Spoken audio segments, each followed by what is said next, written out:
Thanks. Okay, hi everyone. Thank you so much for joining us. We're just before 6:30, so um, you obviously all have the agenda for tonight, with Lisa kickstarting us off talking about assignment one. But I just wanted to jump in there before she starts, just to let you all know that we're almost finished the marking and we're hoping to get it back to you by Friday.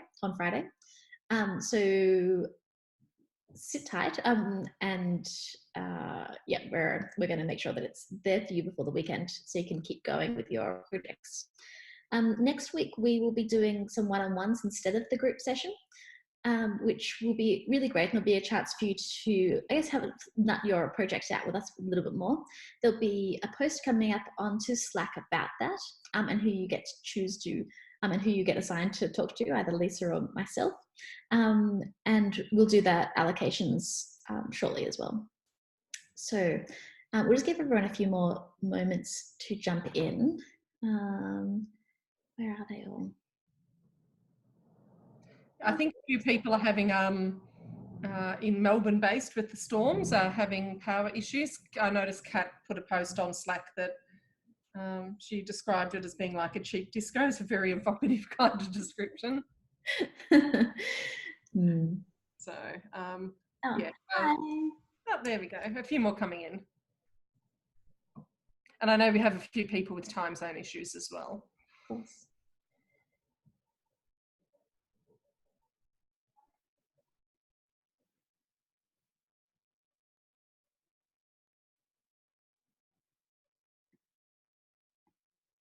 All right, Lisa, do you want to kickstart us off? Yep, sure. So what I thought I'd do is we generally we're really happy with a lot of the thinking there. We appreciate that this was a task that was done very quickly and very lightly. It was only a 10%er to help Juliet and myself understand what people were interested in exploring and to get you starting to think about how you might structure that, and to also, I guess, get the domains laid down so we can move into the review phase and we know what particular areas we want to start researching in and where that's going to take us. I thought we might go through, there's a couple of, I see quite a few people have posted up onto Slack. So starting with the journey, this one seemed like it was the one, you know, we felt generally it was well done in terms of telling a narrative and a story. Some of them were very much more sort of operational or functional, saying what happened, and might have been a bit lighter on the reflection. Some of them had gone quite well into the reflection. Some people had fallen into the trap that I fell into when I did this task, which was being a bit text heavy. Some people had probably been a bit light on what they were messaging. So it was, you know, it's an interesting balancing act there. But there was two that I thought were probably really good examples for us to have a look at. So the first one, does everyone want to pop over to Slack, or do you want me to share my screen with you? Share your screen, see if it works. Okay, let me figure out if I can figure out how to share screen. There we go. So can everyone see that I'm in the Slack channel now? No. No. Oh, it's because I have to do share. Okay, how's that now? Good. Hey, what do you know? I worked out the technology. It only that was always going to be risky for a minute there. Alrighty, so if we pop up first to Ellie's. Alrighty, here we go. So I guess one of the elements we felt Ellie done well was the depth of the reflection that was in there. And one of the ways that she'd handled this quite well was, although this one is text heavy, the text has been chunked down so I can see across the top here that this is where it's sort of taking me on the journey through time. And she's then broken down to what she's doing work-wise, what she's learning while she's doing that, and what the big challenges are, so that there's a really easy navigable structure. At any point, whilst I've got all of this text and I'm reading it, it's really clear to me what piece of thing I'm reading. I'm very oriented in what it is that I'm reading and seeing there. So that was felt really good approach that Ellie had used there.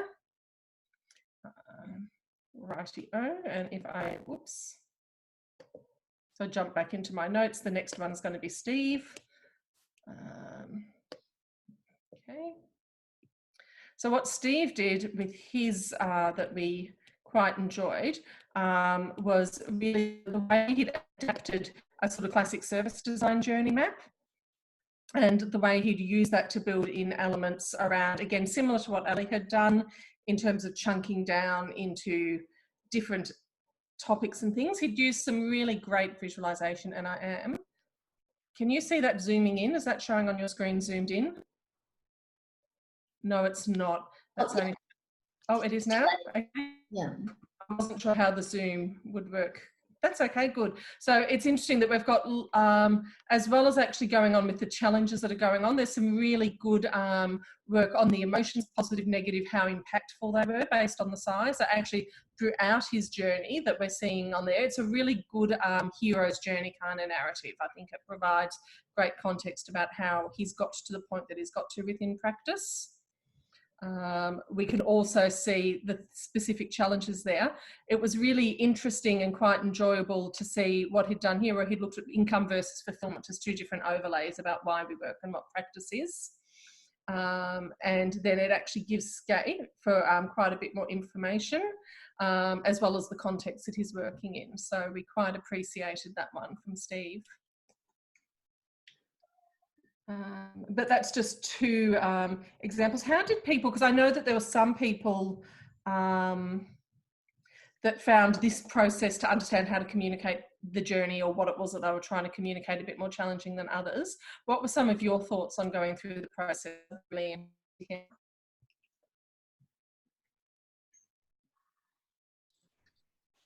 I really enjoyed this. Okay, in what way?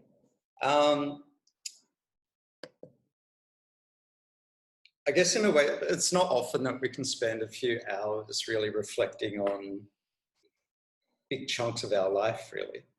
And then to break that down into the components and all that sort of thing. But just spending the time reflecting on what happened, you know, a few years ago, and then actually visualizing that pathway.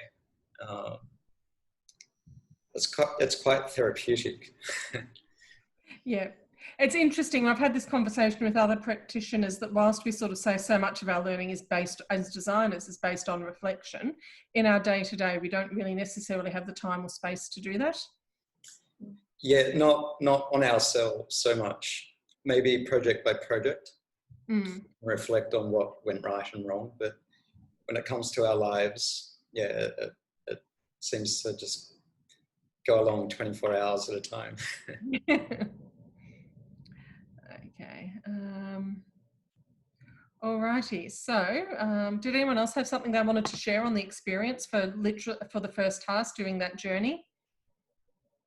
Yeah, I guess it's worth acknowledging that a bunch of us didn't read the more detailed guidance of A1. You would have maybe seen in the Slack channel chat. Yes, that there was some confusion about where the latest information was on it. And so that, I feel like that was a missed opportunity for me, because I would have liked to include more reflection and more detail, but I didn't see the detailed description of the task, and so it was more a quick sketch of how to visualize my last 5 years of practice. Yeah, which was more factual, I guess, and there's a bit of a story in there. Yeah, missed opportunity, and I think I wasn't alone in not seeing the guidance. Yep, for sure. And we did actually catch that in Slack, and I know that's something, so Juliet and I had both talked about in our feedback. We'll have really specific comments, but we have been a little bit generous in how we've actually graded that, because we appreciate that not everyone had the full information for as long as they would have liked to. Okay. So we have erred on the side of being a little bit generous when it comes to grading, although the feedback you get will be feedback that we would always give. Thanks. Okay, that's good to know. So the research questions was really interesting, because I know in my group last week, some people were really struggling to articulate that into a really specific question, and some people had kind of said, well, I've got really clear things I want to research, but my scope is too big. And other people were really clear and that had a lot of time to think about, this is the stuff that I'm interested in, this is where it's come from. And there are a couple of good examples for research question. So I'm going to jump back into Ali, and I realised, oops, I've got to figure out how to zoom out again. I'm trying to, sorry, do touch screen and keypad, and it's a bit amusing because it might be stretching my,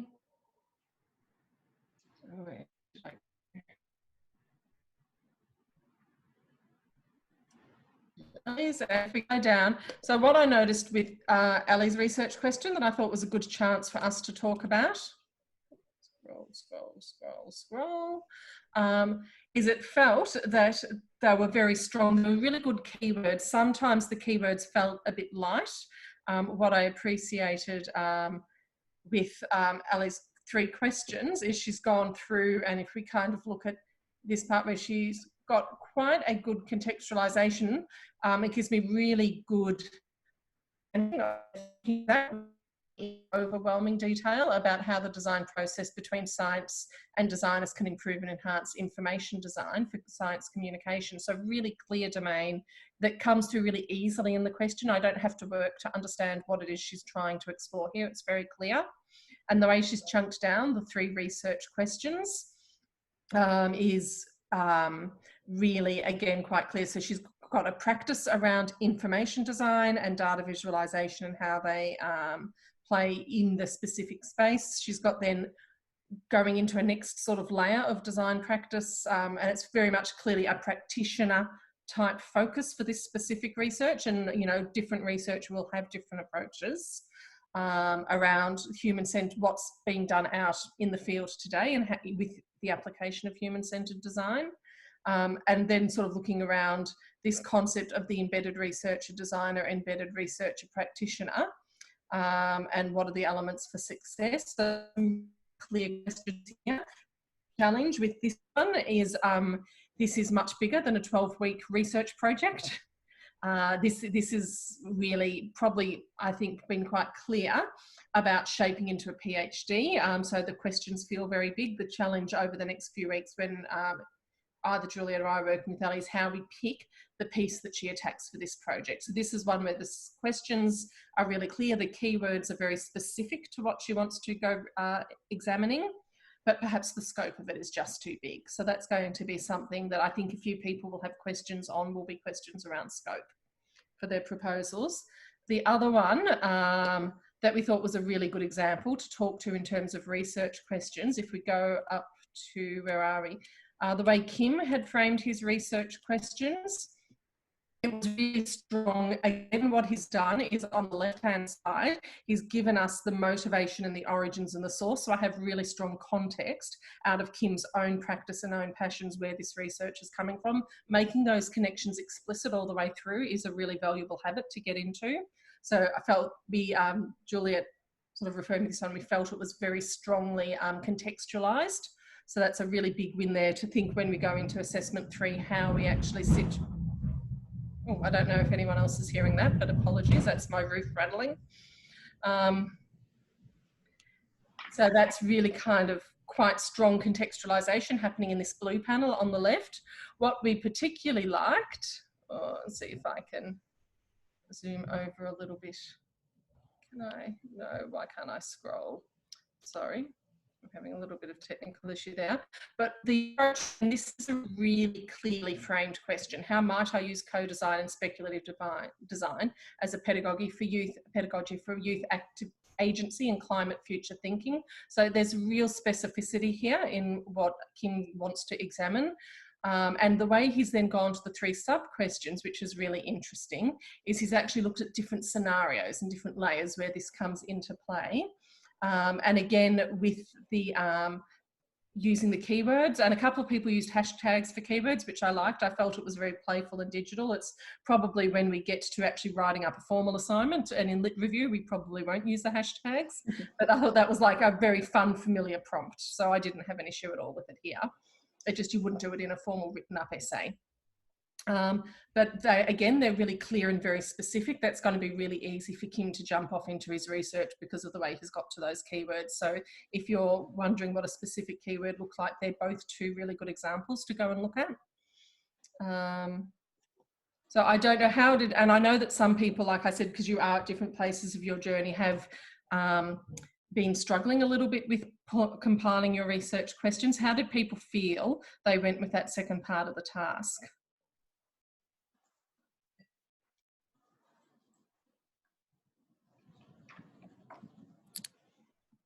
Silence. To go, I guess. Off you go. Sorry? Just gave it a go. Yeah. Yeah. And that's really good, because you're not actually, in these research questions, you're not committing to anything. In fact, until you get to the project, you haven't really committed to your research questions. And it was what we were looking for here was not a finally resolved question, but it's like, can you frame and structure one?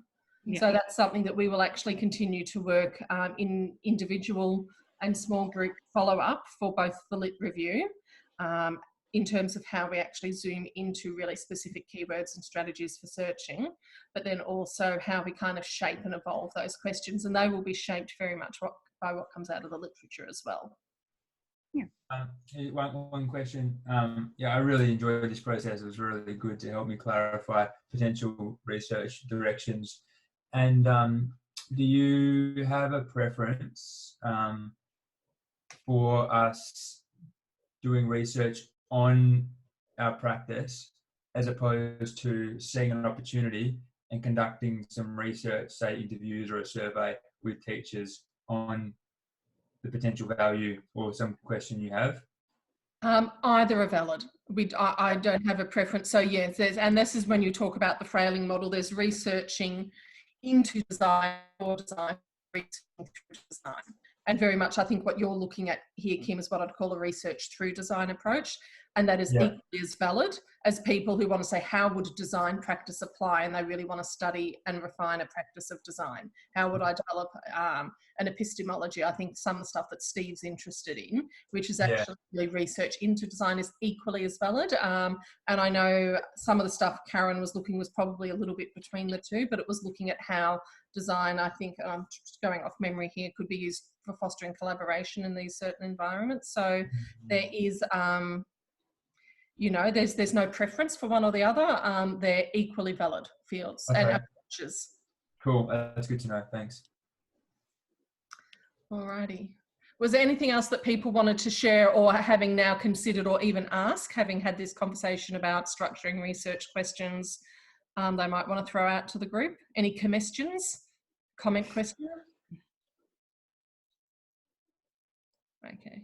We might jump into, because I really want to hand over to Juliet to start talking about into what we're going to do for Lit Review. But there was just a couple of examples. There's actually one example that I've pulled up for the research plan. One of the real challenges we found in a few of the research plans, a common pitfall was that people had basically said, I'm going to apply the same research method, but just sequence it differently or apply it differently. They hadn't kind of done that thing that we had asked you to do, which is to stretch your brain a little bit about how else, in a different approach rather than my tried and true favourite old way of researching and coming to understand things, how else might I uncover this knowledge? And I appreciate, again, this is very early on in the plans and we've only had really one package on planning. We will spend a lot more time in the lead up to assessment 3 helping you with that at a more specific level. But it is a trap. One of the examples, however, that was really strong in terms of the plan for research that looked at 2 different methods and actually was going to them was Karen. So I'm just going to zoom down. Here we go. To what Karen had done in her 2 plans. Alrighty. So the first one is, whoops, where am I? So basically we've got a research, so the research probe we're using, the first one is prototyping the HCD risk and ethics framework and actually using that as her research probe and to do some co-design and generative activity and stage through on that. And she's really considering that by applying this tool, how it's going to actually help her uncover some of the knowledge that she's seeking. And she's thinking about how I will report findings as well. So it's just the research probe, but then also how that then presents back to the findings if she probe of the future thinking research around this HCD risk and ethics framework. And the second one was to actually look at stakeholder journey mapping and get people collaboratively involved in doing a journey mapping. So they're two very different tools. They're both going to help illuminate the question around human-centered design, facilitating stakeholder engagement and implementation in complex risk environments. So they're two very different research probes and approaches to do the journey map versus to do the futures thinking exercise. But it is an example of how a really different approach has been described very clearly. So it's not too text heavy, but it's really clear about what's involved. Some of them felt very generic. Phase 1, I'm going to recruit people. Phase 2, I'm going to interview. Phase 3, I'll do synthesis, and kind of didn't tell me what I've got here, specific research probes that Karen's thinking about using. And so I'm pointing to the screen, which is of no good to any of you. So in each of these research scenarios here on the left-hand side, she's giving us an example of how it might be applied and what, as well as telling specifically about the tool and what that's seeking to inform her, what information will come out of using that particular research probe. So that was quite, we very different probes or methodologies that would actually both get an answer to that question and described clearly without being too text heavy. How did people feel with the planning? Was that something that was quite clear, or did people feel that they'd gotten to the trap that they were wedded to a specific methodology too early on? Or how did it feel to actually think of, is there other valid ways that I could do this? I don't have much experience with, planning research, apart from, reading lots of stuff and loving doing that. So I saw that, I had to make a Gantt chart, so I thought I'll do that. But I didn't really get much further than that. That's not something that I've done active. Like I'm reflection in action normally at work rather than reflection on action and have time to do the research. So I'm really looking forward to having a bit more help planning that, I think. For sure. And it is a really different approach if you have, always been in the action. Yeah. So I'm the opposite because I sort of come from a product management and innovation framework. So a lot of new product development where everything's kind of planned and plotted out. Yeah. And I find reflection in action really challenging. Yeah.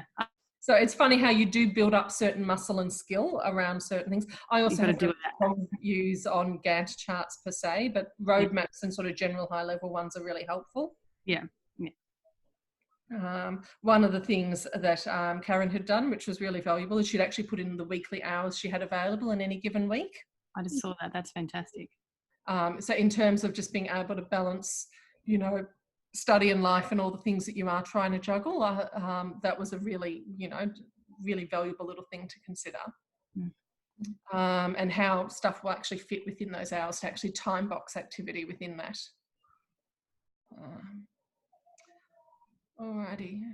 So one of the things that we didn't push you on and didn't affect your grading, but some people will have comments on, is and we will want you to actually show in assessment item 3 to bear in mind, is when you're talking about your plan or your research approach, we'll be looking for some justification as to why this is a good, valid research approach to answer the questions. Some kind of justification for why I chose that, apart from this is what I always do and what I'm comfortable with. It's actually, why is this a robust and good way to research that question and get to an answer? So there's some comments along those lines that hasn't affected the grading, but that's something to bear in mind as we think about how we move from research questions to research plans. It's that linkage about why is this the right way to answer those questions and how is it going to do that for me? So again, it's making those linkages explicit rather than relying on them being implicit. That was all I had on review, unless there's anything you wanted to add in there, Juliet. No, very comprehensive. It's good. See if I can figure out how to stop sharing. I'll press the stop sharing button. Too easy. Okay, done. All right, so let's move on to our second part of tonight, which is having a look at what you need to do for the second assignment. So it's a literature review.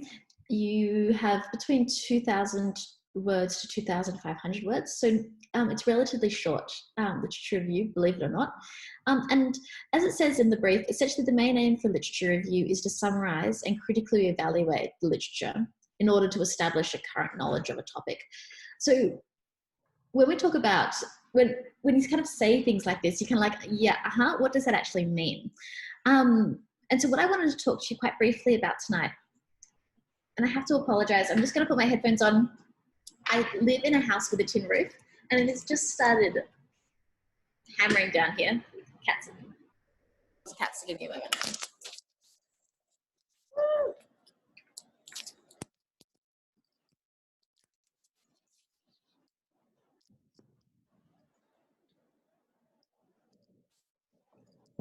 I do like, there's one analogy a friend of mine uses when she's a academic writing coach, and when she coaches people through the literature review, she describes it as being at a cocktail party.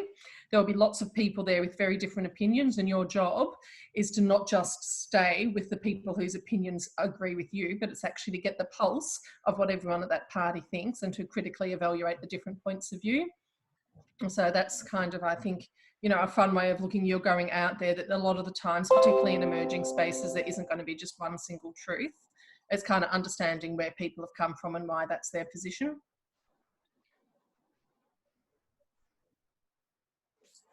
Cool. Sorry, I missed that because I was. That's okay. With a headphone. Back. I'm just likening a lit review to a cocktail party, although without the cocktails. Everyone's going to have their own opinions, and it's not your job to assume that everything has to be consensus. It's just understanding what everyone's different opinions are and why they think that. Totally. And I think the main thing that you're supposed to do, I tend to try and frame it as more kind of a field of practice when I talk about it, particularly with my undergrads, because literature review tends to come with quite a lot of baggage of like, oh, scary academic piece, I'm not up to necessarily writing that.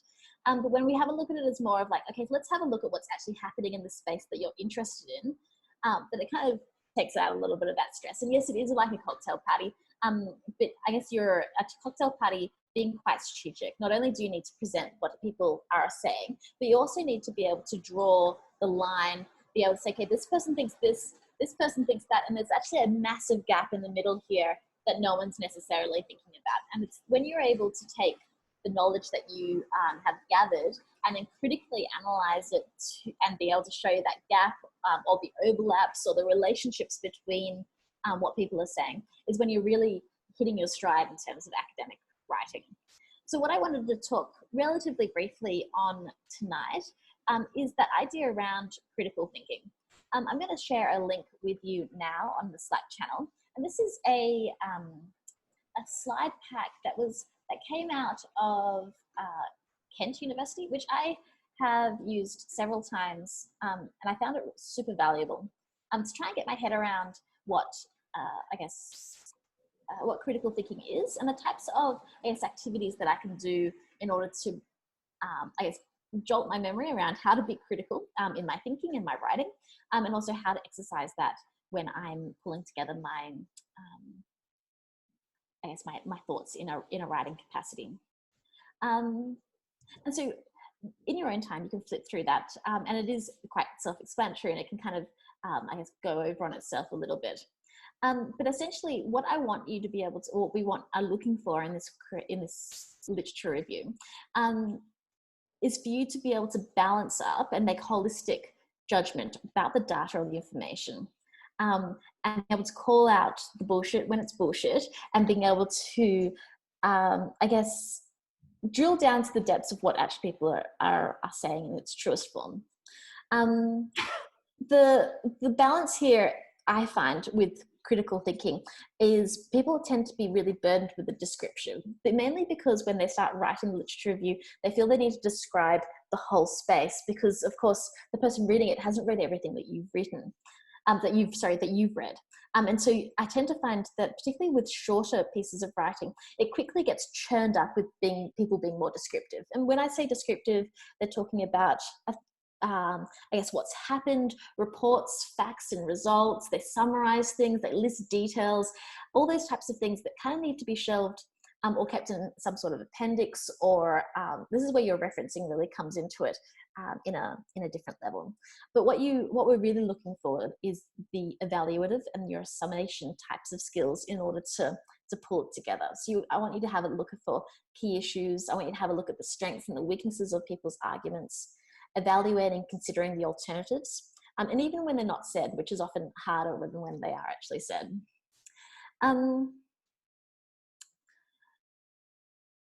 The process for critical thinking is a slide in that slide pack that I thought was really, really interesting. And I'm just going to talk to it for a moment now. And you can either have a look at it now, or you can have a look at it in your own time later. But it's the process of critical thinking, which I always tend to, at the beginning of these types of projects, particularly when I'm dragging my heels on the writing side, which I tend to do more often than not, I tend to write down these 5 points. And I keep it on a sticky note on my desk, just so that I keep on revisiting it. So I know, okay, so I'm actually going off topic now. I need to kind of bring myself back. Now, the process of critical thinking is the 5 points. So the first one is to inform and describe. So you're being really really clear about what you need to know, what you already know, and what you don't know. Second one is to discover and explore, which is when you have a look at the issue more and you drill down into it. Third one is negotiate and cooperate. So you have a look at it in different perspectives. In this, when I get to this type of moment, and in the next one, which is test and revise, I like to go to that really annoying friend that's usually right about everything and kind of present what I think at that particular time and get them to pick holes in it. I find that by talking to different people, particularly people that are more provocative or people I know I'm going to have a really different opinion to, it's really great to kind of float those ideas with, so at least you get something back rather than just the affirmative of what you're actually thinking. And the final one is the integrate and apply, and that's actually the bringing things together. The bringing things together is really hard, particularly when you're in a relatively tight word count type of moment. And the way that I tend to, I guess, coach students through this area is to use visualizing techniques.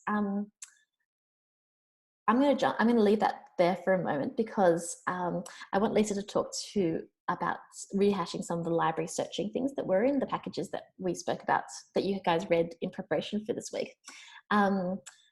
And then we'll come back to the visualizing the research. I know both of these areas, depending on you as a practitioner, have different levels of kind of appreciation for, but sometimes it's worthwhile just going over the basics, just in case you may have missed something. I did kind of second guess myself when I was preparing for this, realizing that I was talking about visualizing techniques to a bunch of graphic designers. And I don't by no means want to sell myself as a graphic designer, but there is things that hopefully I can draw attention to that you may not. So I'm going to go over to Lisa to have a quick chat about the library searching. Yeah, so just kind of wanted to reinforce what Marius had put down in package 3 and 4, but particularly in package 3 about conducting research. And I'm aware one of these things, because we have students from all over the place, they're not necessarily located in Melbourne. You may not have physically ever walked into an RMIT library, or maybe you have only once or twice. But just to understand how many people have actually used the library website before. I know some people are very new in the course and some people are right at the end. So we've got a real mix here. I would encourage, if you haven't yet gone onto the library website, to do that. When you log in as a student to the library website, you can then from there, and I think Marius gives you the steps on how to do this, link out to Google Scholar, and that gives you access to all the databases that the university has access to that the general public would have to pay to get access for. So you'll be able to get to all of those journal publications. There's also a really neat feature. Sometimes you will get to, if you go into Google Scholar from the library, and there isn't a PDF downloadable very quickly through the searches, there's a link back to Find at RMIT, and that actually allows you to, oops, I've got a chat coming up here. Have I? Where's my chat screen? Yeah, that was just a question for Juliet. Oh, okay, cool. Sorry, that was middle-aged woman technology issue again, I apologise. But yeah, so what that does is it links you back to Find It at RMIT. You can find it in one of our libraries. We have an incredible digital recourse. There's a lot of books you can actually take the entire book out digitally. There's books where you can download a chapter, you can download sections.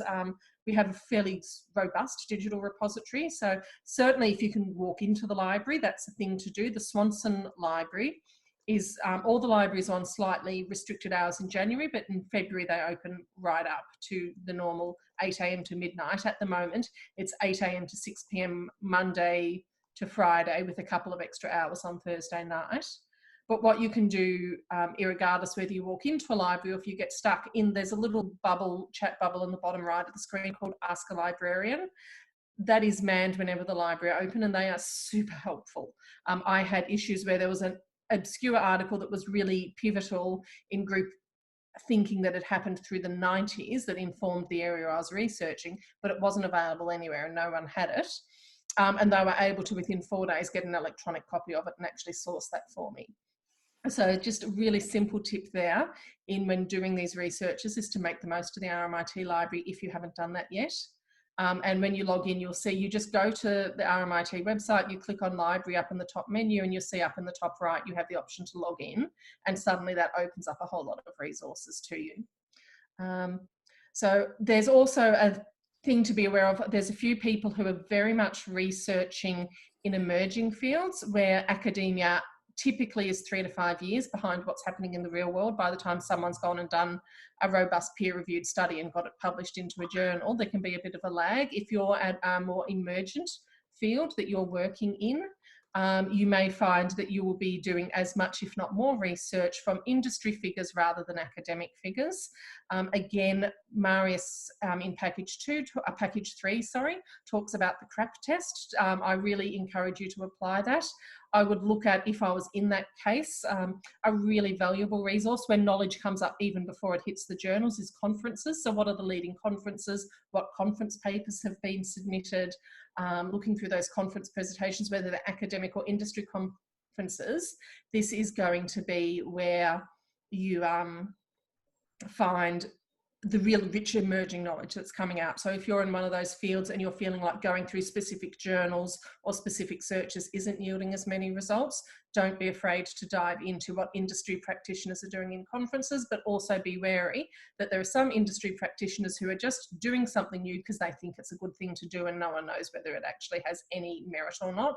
So it's really important when you're using industry practitioners to apply that critical lens. What is their standing in the community? What is their background? Who else is referencing them? Who else is in this conversation? So, you know, we will have a lot of time over the next few weeks when you break out into one-on-one chats with Juliet and myself to help guide specific tactics, but they were just a few tips that I wanted to call out because I know we have a really diverse range of people in the group. Yeah, cool. Any questions around libraries, searching, or anything else that's kind of covered so far? All good? Flying through it now. Wonderful. All right. Let's move on to visualizing your research. So you've gone out, you figured out the library, you've got all of these references, you think you've figured out the keywords, you're pulling it all together. I am quite spatial in the way that I analyze things. And so I print and print and print, and I highlight in all my different colors, and I have all my post notes, not too dissimilar to what Lisa has in her background. But then I like put them all out all over my lounge room floor, and I just take out as much space as I humanly can so that I'm really painful to live with and probably a little bit Jackson Pollock in my approach.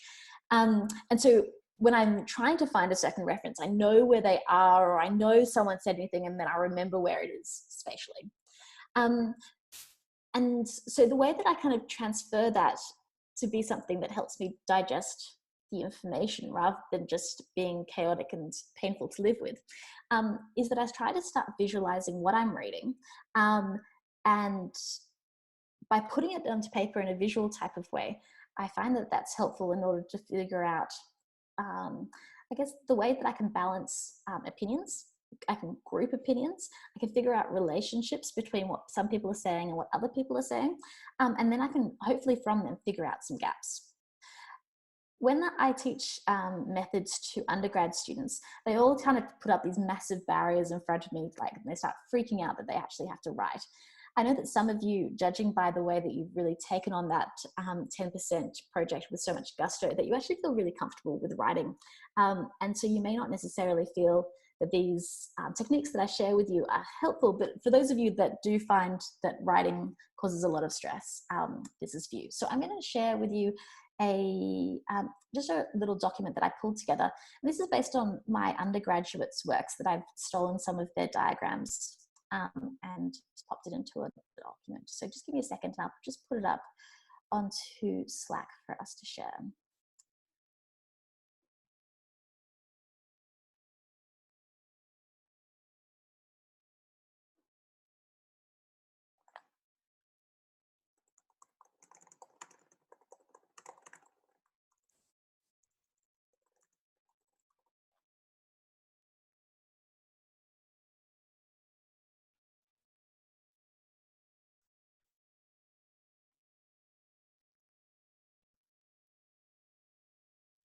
Okay, there it is.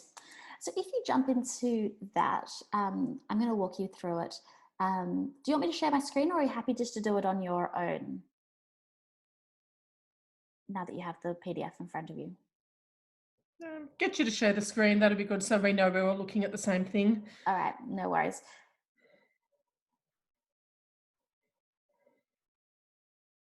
All right, here we go. Can you see that? Yes? Yep, great. Good. Okay, so this is just, I've just pulled out 8 slides. These are from my undergraduate students' work. So let's not be too critical about them missing obvious gaps, because they're 22 and this is what happens.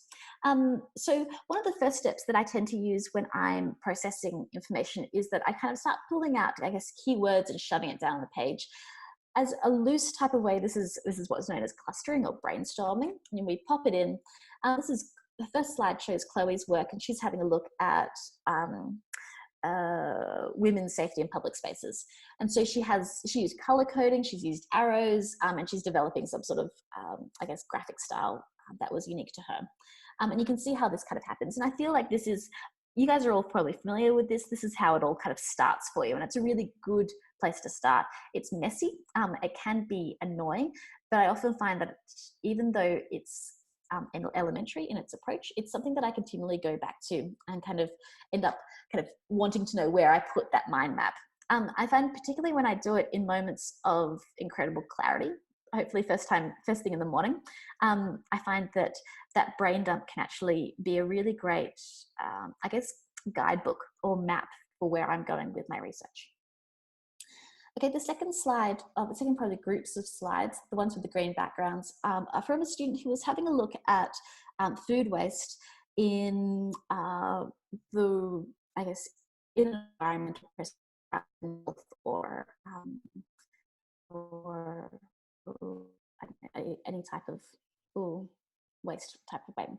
And so what I found really interesting about the next couple of examples that I want to show you is, I guess, the way that she's started to pull them together and hopefully give you guys some inspiration of how you might be able to do them as well. So with this type of spiral type of diagram, essentially it's a bar diagram that she's made to look much better by putting it into a circle. By putting anything in a circle, it makes it look much more complex than it does when it's in a linear fashion. With those of you that do this for a living probably know that.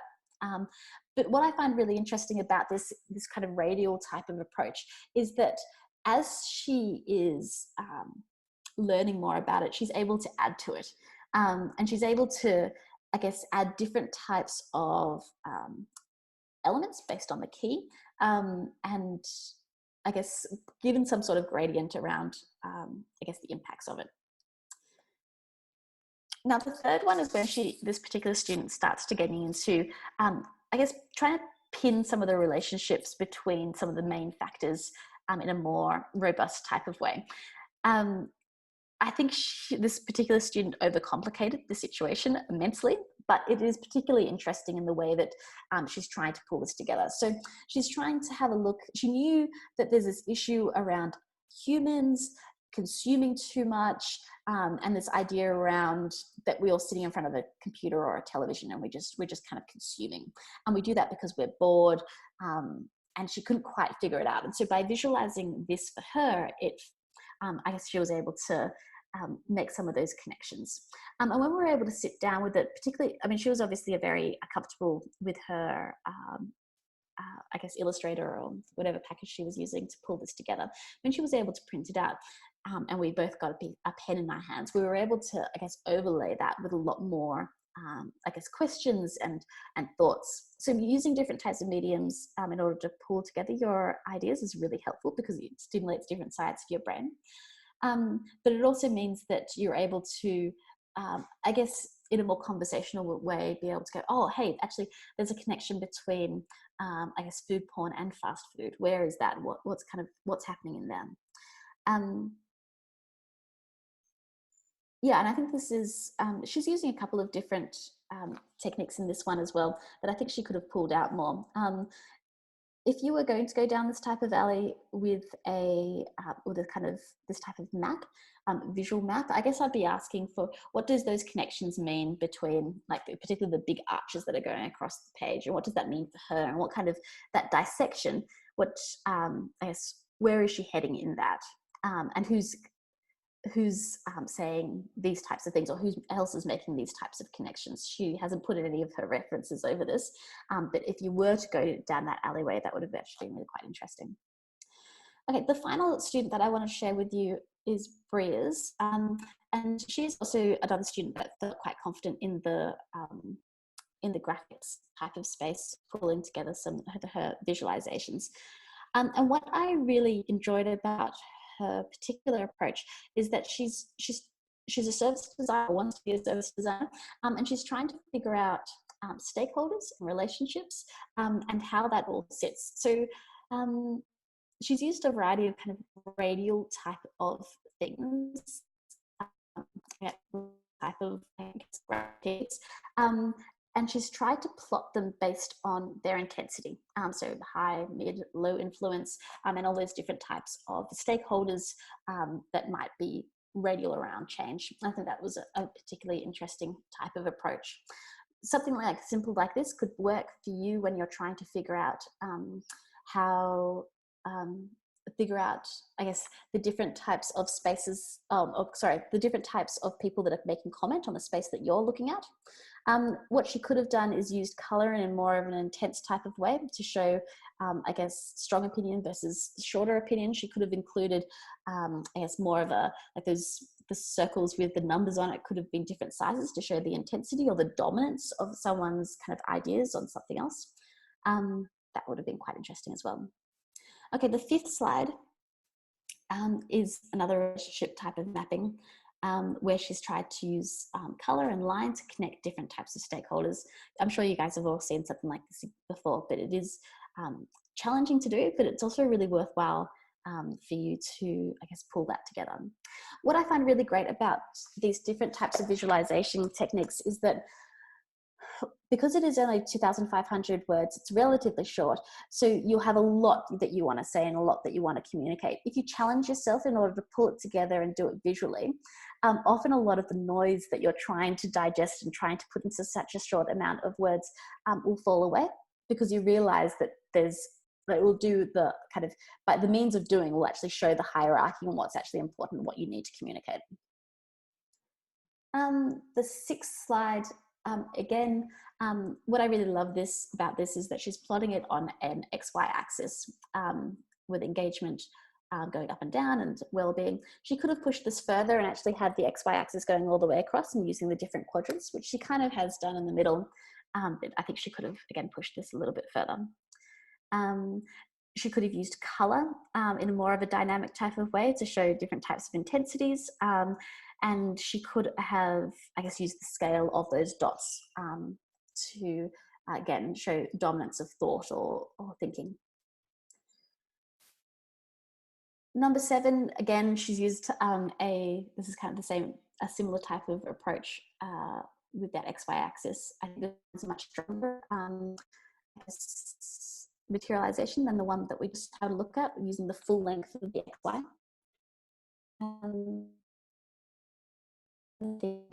At the end. So the reason I wanted to share all of those with you was for you to get an idea around as what is possible through different types of visualizing. And I guess to support you in doing that, I think starting off with the clustering and brainstorming is a really great point. Starting off with just a straight compare and contrast type of table is a really great point. And then it would be really great for you guys to push yourselves further. When you have a look through that slide pack that I shared with you around critical thinking, they're really trying to, the idea around the literature review is to really find your own voice as an academic, to be able to, in this particular one, you're able to write in the first person. You don't necessarily have to take on that academic kind of removed idea. So you can be the way that you talk and the way that, I guess, you feel about certain things, and be able to say, I think, is really important. However, you have to be able to balance that with that it's not necessarily an opinion piece. So it's a fine line that you have to write, you have to draw. So it's not an opinion piece, but it's not descriptive and it's not operational in the way that it's written. By all means, you can use points and subheadings and all those types of things, but you do need to, I guess, challenge yourself in that. Does that make sense, or have I just confused you further? So there was one question from the room, just to clarify, do they have to submit a visualisation as part of the assessment? No, it's just a tool. Yeah, just a way to help stretch your brain to think and to get to, as you say, some really tight, concise clarity about the points you wanted to make. Yep. And not getting too lost in the words, because when you read through a lot of articles, it's very easy to get lost in the words. Yeah, absolutely.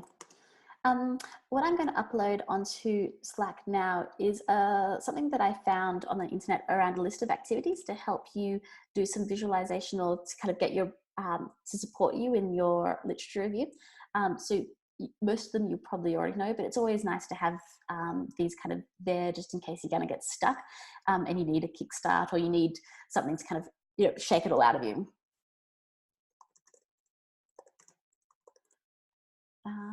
So let me just upload that now. Anything else while we're here that I've missed, or?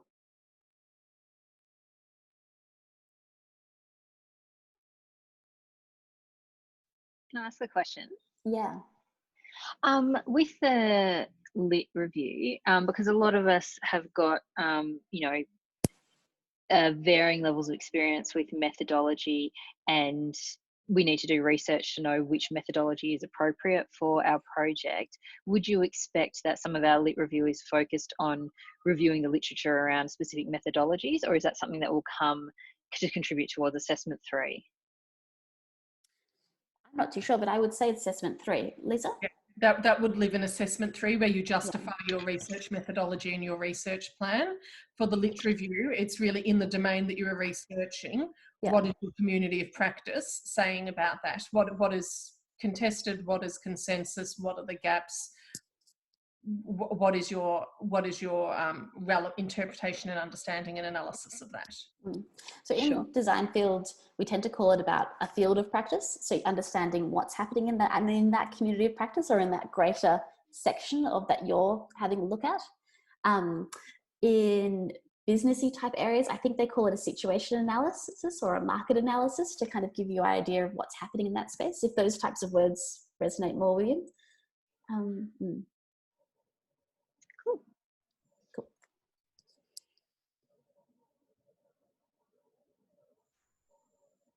All right, how are we going? 23. Perfect. Any other questions or comments, thoughts, freakouts? I've got a question.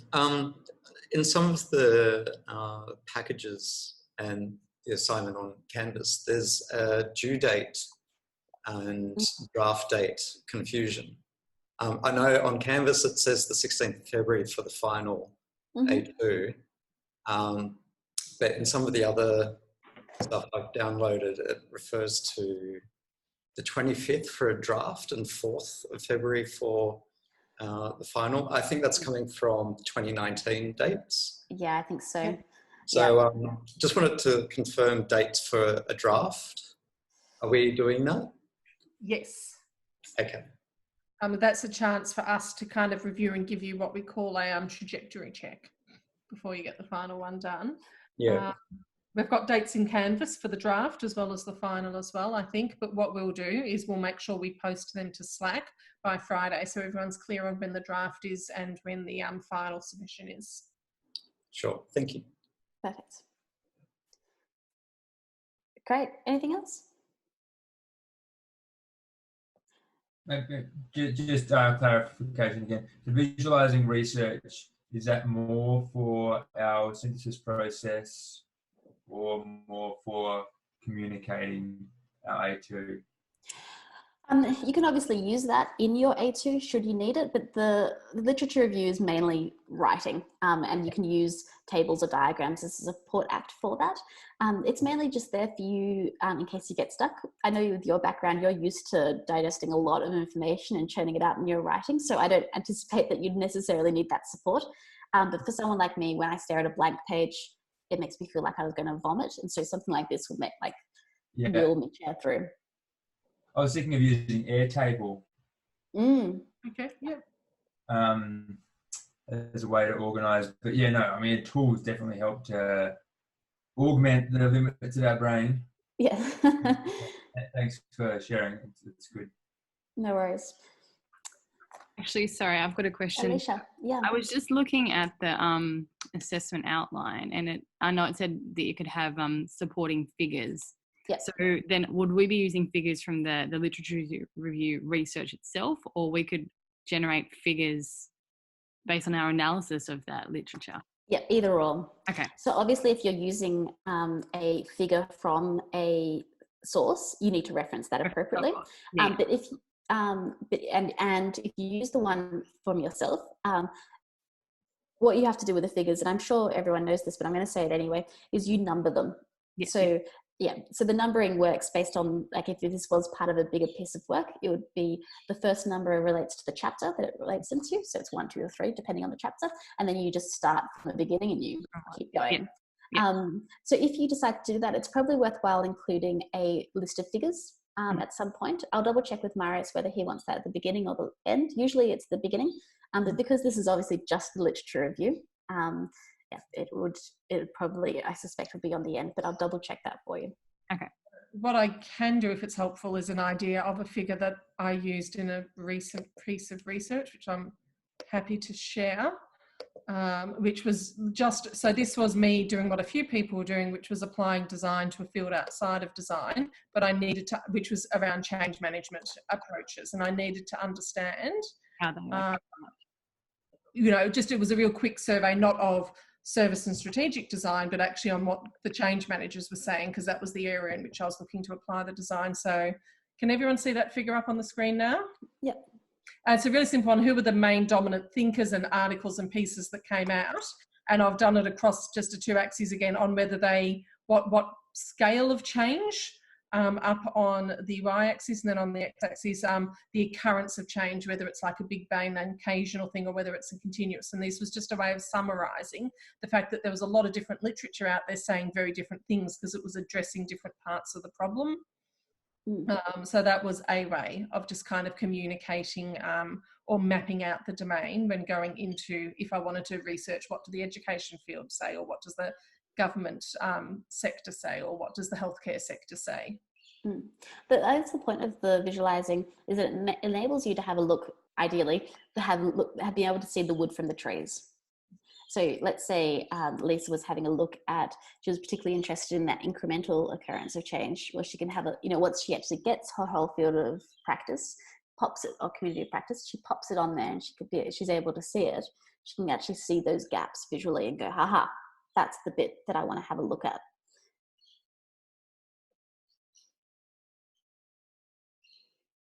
Thanks for sharing, Lisa. Okay, that was just, sorry, here's one I prepared earlier. Thank you. Great. All right. Kim, I will have a quick look through those slide decks, and if it's not there, I will share wherever I got it from in Slack. Thank you. Yeah, I'm sure all information is there in the slide packs that you posted, but your 5-step summary sounds quite good. So. Yeah, no worries. All right. Thank you so much for your time tonight. We're going to finish on time, which is something else. So as I mentioned at the beginning of the session, on Friday, we hope to have your feedback and your grades back for your 10%, to enable you guys to keep moving forward with it. It was really exciting to see everyone's reports and attempts at it. And I think as on a whole, just after talking to Lisa about it this afternoon, we were really excited about it, and we think that everyone's kind of very much on the right track. There'll be things that you need to tweak and put together, but I think the mechanics of it is largely there, so that's really great.